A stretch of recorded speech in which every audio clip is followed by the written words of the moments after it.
अभी आपको बताते हैं कि नए पोप का इंतखाब इंतहाई खुफिया तरीके से किया जाता है। यह अमल कैसे होता है, आपको सादा अल्फाज में बताते हैं। यह अफसोसनाक खबर तो आपको मिल चुकी है कि पोप फ्रांसिस इंतकाल कर चुके हैं, मगर अब नए पोप का इंतखाब इंतहाई खुफिया तरीके से होता है। यह अमल कैसे होता है, इसको थोड़ा सादा अल्फाज में आपको समझाएंगे। पोप का इंतखाब 800 बरस से एक तयशुदा तरीकेकार के मुताबिक ही किया जाता है और इसमें अभी तक कोई तब्दीली नहीं की गई है। इस अमल को पैपल कॉन्क्लेव यानी प्राइवेट मीटिंग भी कहा जाता है।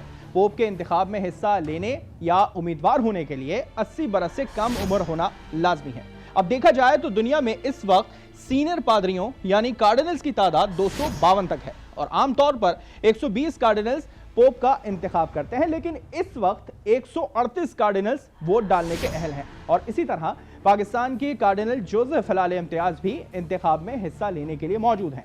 वोटिंग का हक रखने वालों को कार्डिनल्स इलेक्टर्स भी कहा जाता है और तमाम कार्डिनल्स सिस्टीन चैपल में खुद को बंद कर लेते हैं और इस दौरान इनका बैरूनी दुनिया से किसी भी किस्म का कोई राब्ता नहीं होता है।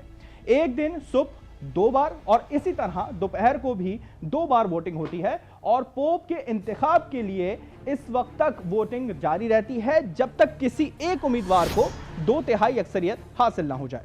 अब वोटिंग के हर दौर के बाद अगर पोप का इंतखाब ना हो पाए तो सिस्टीन चैपल की चिमनी से काला धुआं बरामद होता है और अगर पोप का इंतखाब कर लिया जाए तो सफेद धुआं बरामद होता है, जिससे यह जाहिर होता है कि नए पोप का इंतखाब कर लिया गया है। और इसी के बाद वेटिकन सिटी में नस्ब घंटा भी बजा दिया जाता है।